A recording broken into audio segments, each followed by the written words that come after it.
अगर आपने मेरे चैनल को अब तक सब्सक्राइब नहीं किया है तो इस लाल बटन को दबाकर सब्सक्राइब ज़रूर करें और बगल में इस बेल बटन को ज़रूर दबाएं जिससे कि आपको आगे आने वाले सारे वीडियोस का अपडेट मिलता रहेगा। आज मैं आप लोगों के लिए लेकर आई हूँ काजून स्पाइस पोटैटो बनाने की रेसिपी। ये बारबेक्यू नेशन की एक बहुत ही फेमस डिश है। हो सकता है दिखने में आपको कॉम्प्लिकेटेड लगे लेकिन बनाने में बहुत ही आसान है। और इस रेसिपी की खास बात यह है कि हर एक चीज़ आप घर में बनाकर इसमें यूज़ करें। यहाँ पर मैंने छोटे वाले आलू इस तरह से ले लिए हैं और अच्छे से इनको धोकर साफ़ कर लेना है, मिट्टी बिल्कुल भी ना रहे, क्योंकि हम छिलका भी इसका यूज़ करेंगे, छिलका उतारना नहीं है। तो सबसे पहले इसे प्रेशर कुकर में लेकर 2 कप पानी डालकर 2 सीटी तक इसे प्रेशर कुक कर लूँगी। प्रेशर कुक हो जाने के बाद ढक्कन हटाकर इसे ठंडा कर लेना है। आलू को पूरी तरह ठंडा कर लें। यहाँ पर आलू अब अच्छे से पक गया है तो इसे मैं एक स्ट्रेनर में निकाल लूँगी ताकि इसका जितना भी पानी है वो आसानी से निकल जाए। और उसके बाद इसे ठंडा होने के लिए करीब 1 घंटे के लिए छोड़ दें। अब मैंने यहाँ पर एक मीडियम साइज़ का प्याज इस तरह से पतले स्लाइसेस में काट कर ले लिया है और करीब 8 से 10 लहसुन की कलियाँ, थोड़ी बड़ी साइज़ की कलियाँ ली हैं। इनको ज़रा सा पानी डालकर इसका स्मूथ पेस्ट बना लें। तो ये देखिए, अब इनको मैं इस तरह से पैन में लेकर भून लूँगी। तो थोड़ा सा बटर डाल दूँगी, बटर का बहुत अच्छा फ्लेवर आएगा इसमें। तो बटर को डालकर इस प्याज लहसुन के पेस्ट को तब तक भूनना है जब तक कि इसमें से बटर अलग ना होने लगे। अच्छे से प्याज और लहसुन भून जाना चाहिए, उसका कच्चा फ्लेवर निकल जाए। ज़रूरत से ज़्यादा ना भुने, इसे बहुत ज़्यादा लाल नहीं करना है, कैरेमलाइज़ नहीं करना है, बस बटर अलग होने लगे उतना ही भुने और लगातार चलाते हुए भुने, जिससे कि प्याज और लहसुन अच्छे से भुन जाएगा। ये पेस्ट हमारा भुन के तैयार हो जाएगा।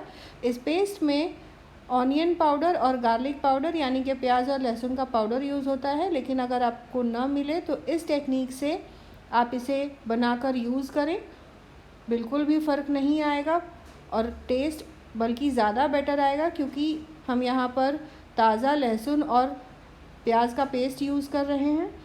आंच को मैंने लो से मीडियम हीट पर ही रखा हुआ है ताकि ये पेस्ट जले नहीं। धीरे धीरे आप देखेंगे कि ये पूरी तरह सूख गया है, बटर भी अलग होने लगा है।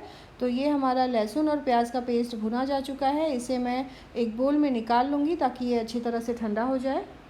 अब यहाँ पर आलू भी अच्छे से ठंडे हो गए हैं तो इनको मैं फ्राई कर लूँगी।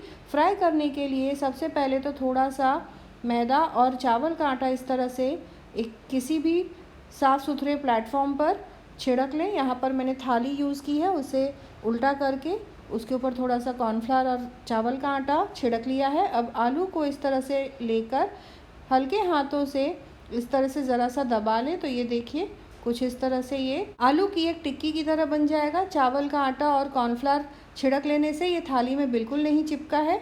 और इसी तरह से सारे आलूओं को टिक्की की तरह बना के तैयार कर लूँगी। उसके बाद अब कॉर्नफ्लावर और चावल का आटा इस तरह से एक प्लेट में छिड़क कर इसे मैं मिक्स कर लूँगी। यहाँ पर मैं मैदा यूज़ नहीं कर रही हूँ। मैदा क्या होता है कि आलू को फ्राई करने के बाद थोड़ी देर रख दें तो ठंडा होने की वजह से आलू जल्दी सॉफ्ट हो जाते हैं, लेकिन कॉर्नफ्लावर और चावल का आटा यूज़ करने से आलू लंबे समय तक कुरकुरे रहेंगे।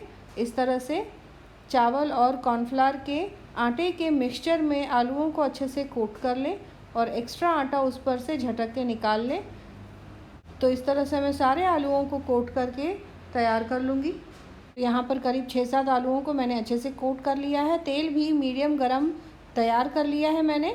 तो इस तरह से आलूओं को तेल में डालकर मीडियम आंच पर सुनहरा होने तक फ्राई कर लेना है। तो इस तरह से आलू अच्छे से फ्राई होकर कुरकुरे बन के तैयार हो जाएंगे। एक तरफ से करीब 2 मिनट के लिए फ्राई करें, फिर पलट कर दूसरी तरफ से। तो हर एक बैच को 4 से 5 मिनट का वक्त लग सकता है फ्राई होने में। 1 मिनट के बाद आप इसे पलटना शुरू कर सकते हैं। थोड़ी देर में आप देखेंगे कि आलू कुरकुरे होने शुरू हो गए हैं। छिलका इसका इसीलिए रखा जाता है क्योंकि आलू जो है वो दबाने पर बिखर न जाए और छिलके की वजह से आलू और क्रिस्पी बनेंगे। तो इस तरह से ये देखिए, पलट पलट के इनको सुनहरा होने तक फ्राई कर लेना है। आलू अच्छे से फ्राई हो जाए उसके बाद इनको एक टिश्यू पेपर पे निकाल लूँगी ताकि इसका जितना भी एक्स्ट्रा तेल है वो निकल जाए। यहाँ पर आप देख सकते हैं कि आलू अच्छे से फ्राई हो गए हैं, क्रिस्पी हो गए हैं। आलू अच्छे से फ्राई हो गए हैं। अब इनका मैं सॉस बनाऊंगी। सॉस बनाने के लिए मैंने करीब 400 ग्राम मेयोनीज़ एक बोल में ले लिया है।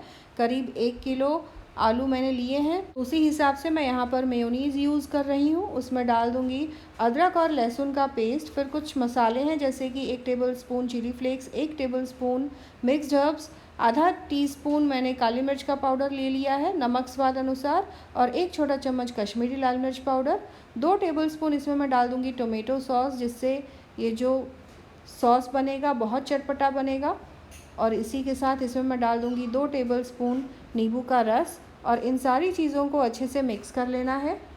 आप मिक्स्ड हर्ब्स की जगह ओरिगैनो यूज़ कर सकते हैं। अगर कुछ भी ना हो तो धनिया पत्ता बारीक काट के डाल दें, वो भी चलेगा। अब यहाँ पर दूध थोड़ा थोड़ा डालकर इसकी कंसिस्टेंसी एडजस्ट करूँगी, जिस तरह से सॉस की कंसिस्टेंसी होती है, ताकि आलू इसमें अच्छे से कोट हो जाए। तो अच्छे से इसे मिक्स कर लेना है। कश्मीरी लाल मिर्च पाउडर आप चाहें तो थोड़ा और डाल सकते हैं, ताकि इसका जो कलर है और थोड़ा ब्राइट हो जाए। यहाँ पर मैं फूड कलर बिल्कुल यूज़ नहीं कर रही हूँ। और ये देखिए हमारा जो सॉस है ये पूरी तरह तैयार हो गया है। अब मैं इसमें डाल दूँगी आधा छोटा चम्मच स्वीट बेसिल के पत्ते। स्वीट बेसिल का जो फ्लेवर है मुझे पर्सनली बहुत पसंद है। मैं इसमें थोड़ा एक्स्ट्रा डाल रही हूँ बेसिल के पत्ते, ताकि इसका जो फ्लेवर है और थोड़ा खिल के आए। यहाँ पर सॉस बन के तैयार हो गया है। तो चलिए प्लेटिंग कर लेते हैं। एक सर्विंग प्लेट में मैंने तले हुए आलूओं को इस तरह से रख लिया है। उसके ऊपर डाल देना है मेयोनीज़ वाला ये सॉस, या काजून स्पाइस सॉस आप बोलें।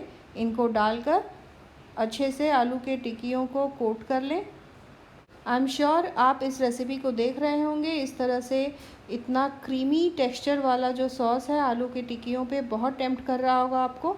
तो आप ज़रूर बनाइए इसे अच्छे से कोट कर लेने के बाद ऊपर से थोड़ा सा डाल दूँगी बारीक कटा हुआ प्याज, ज़रा सा कश्मीरी लाल मिर्च पाउडर छिड़क लूँगी, ज़रा सा चिली फ्लेक्स छिड़क लूँगी। तो इसे दिखने में भी और भी ज़्यादा टेम्पटिंग दिखेगा। थोड़ा सा धनिया पत्ता मैंने छिड़क लिया है यहाँ पर। तो यहाँ पर तैयार है हमारा काजून स्पाइस पोटैटो, एकदम बारबेक्यू नेशन स्टाइल। और सारी चीज़ें घर में मौजूद हैं, उन्हीं से मैंने बनाया है। और टेस्ट में भी बिल्कुल कोई फ़र्क नहीं है। इनफैक्ट आपको रेस्टोरेंट स्टाइल से भी ज़्यादा पसंद आएगा, क्योंकि यहाँ पर मैंने सारी चीज़ें घर की फ्रेश यूज़ की हैं। अपने रिश्तेदारों और दोस्तों के साथ इस रेसिपी को ज़रूर शेयर करें। मिलते हैं अगले एपिसोड में एक और नई टेस्टी रेसिपी के साथ।